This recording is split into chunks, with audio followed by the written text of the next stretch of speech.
Welcome and thanks for listening to the Sports by Fry channel. My name is Fry and today I'm discussing everything AFL fantasy once again. Round 16 is in the books. Weird round. I didn't really fire. A lot of other coaches saw some huge scores. There were a lot of players that came to party as well.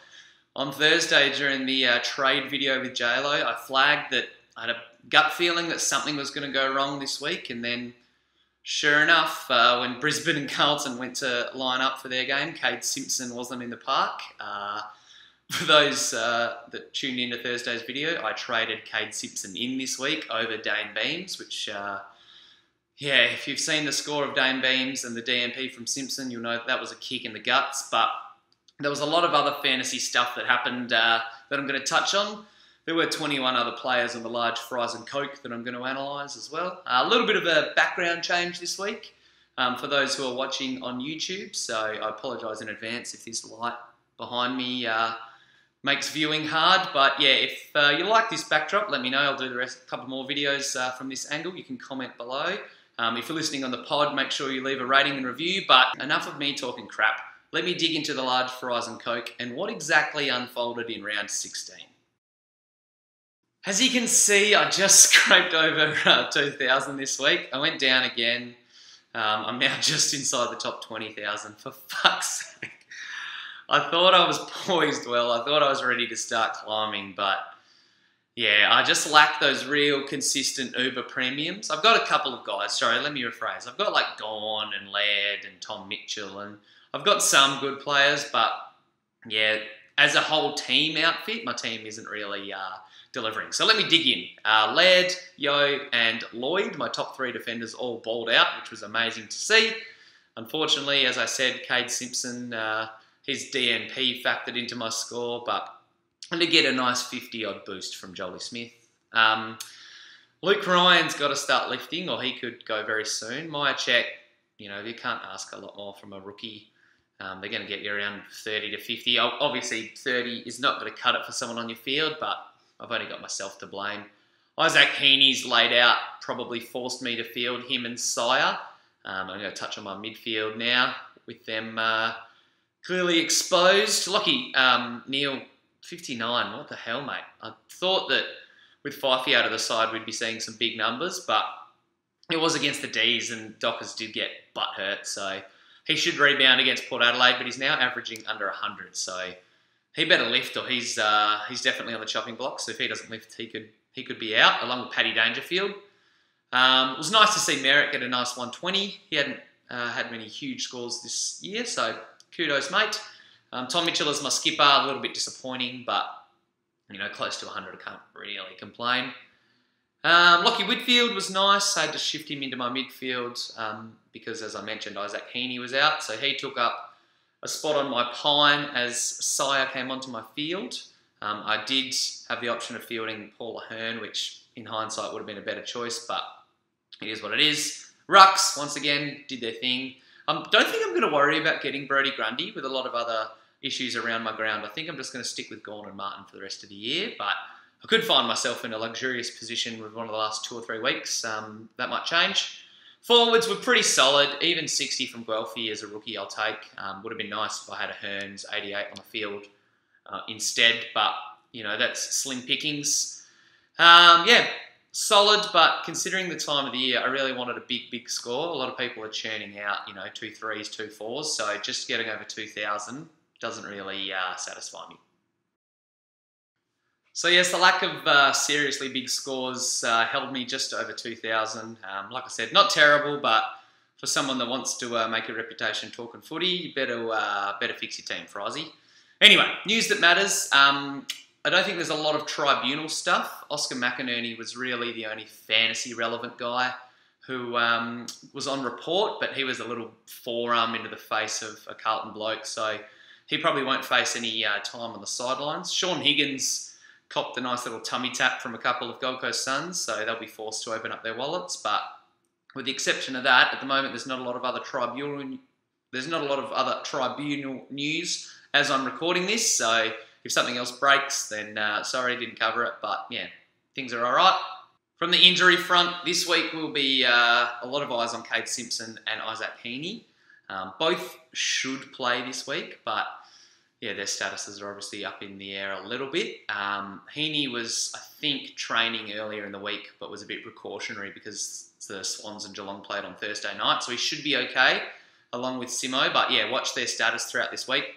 Couple of maybe draft injuries. If you own any of the Swans trio, Dan Hanbury, Kieran Jack, or Jared McVeigh, then the three of them all suffered injuries that will put their status next week in doubt. So make sure you stay glued to that news, as well as some stuff with Dan Butler from the Tigers, Lockie Hunter from the Bulldogs, and Wiedering from the Blues had a bit of a calf complaint. So if you own any of them in draft or unfortunately in Classic, then make sure you watch those guys' status this week. In the twos, George Holland-Smith had a massive game for Geelong's reserves, had about 42 touches.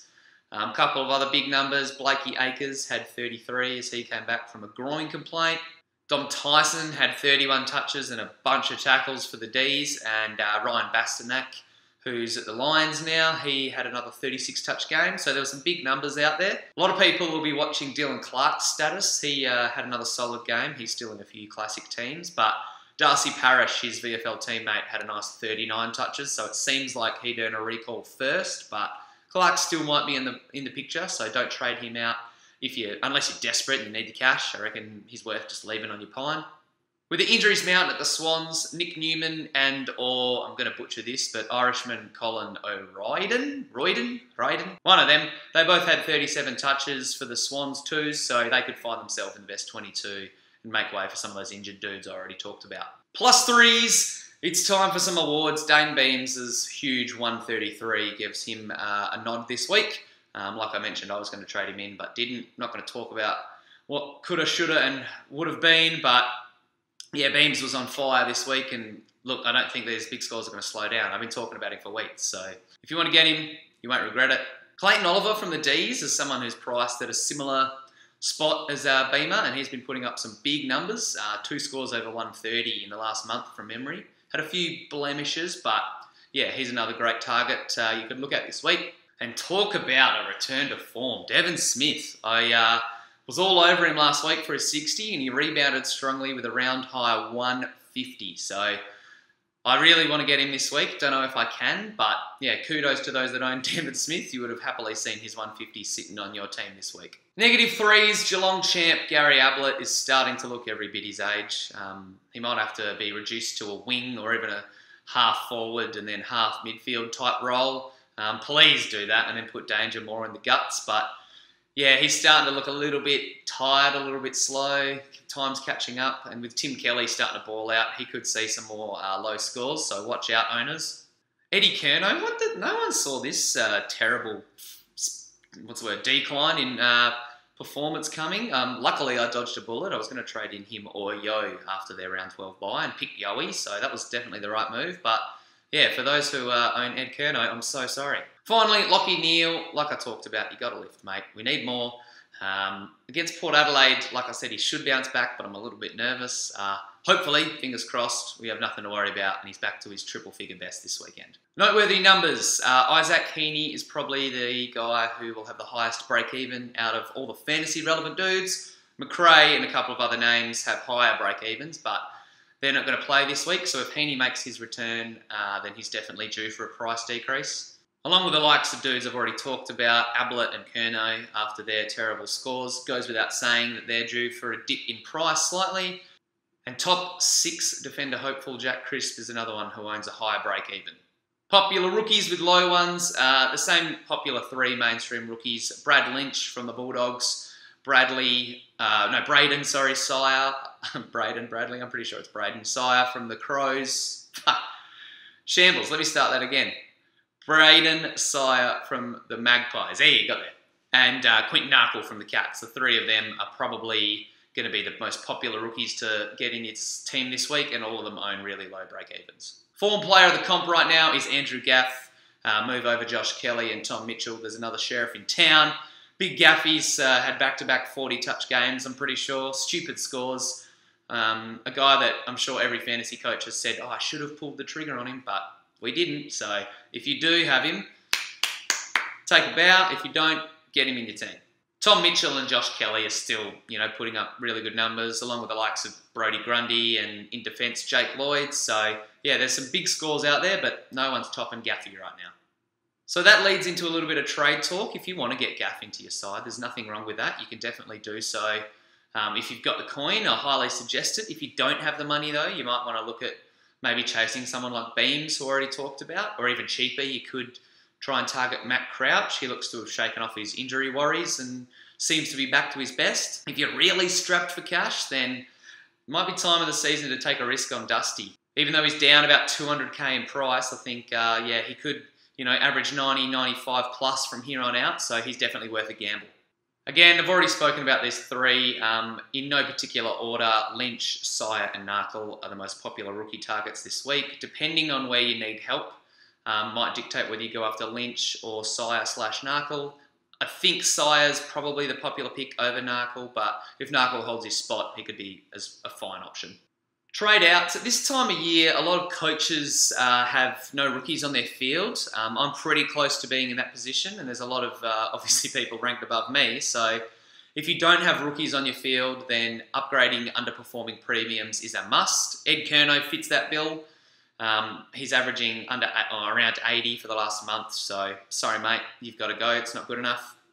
I'm usually one to kind of back in those real Uber premiums like Curnow, so he's probably the only one that I'd look at trading who's worth a decent chunk of money. Guys like Robbie Gray or Jack Billing, someone that's dropped quite a bit in price already, I don't really consider in that threshold. So, yeah, stick to your guns. Guys like Neil and Danger deserve another week, but yeah, keep them on notice. A guy who's almost priced like a premium is Bailey Fritsch. He'll probably be moved on for a lot of people this week, and if he can get you, Devon Smith or Justin Westhoff, someone like that, then by all means pull the trigger. Cash generation is still important, and at this time of the year, there's a few blokes who've topped out, and like I said, there's a couple of options that we can look to downgrade them to. So if you've got nothing else to do, you could trade out Guelphy or Oscar McInerney to a basement ruckman, or maybe even Ben Ronk, even if they're all sitting on your bench. Try and make some money so you can help your team in the long run. We are up to round 16, so 16, yeah, I swear to God every week I stuff up the number, but I'm 99% sure we're up to round 16, so finals are close, but there's still a decent chunk of the season left, so trades are still important. My two trades this week will probably stick to a popular upgrade and downgrade manoeuvre. Now, I'll look to either get rid of Rice out of my back line and turn him into Lynch, or maybe even get rid of Oscar McInerney to bring in Abbott.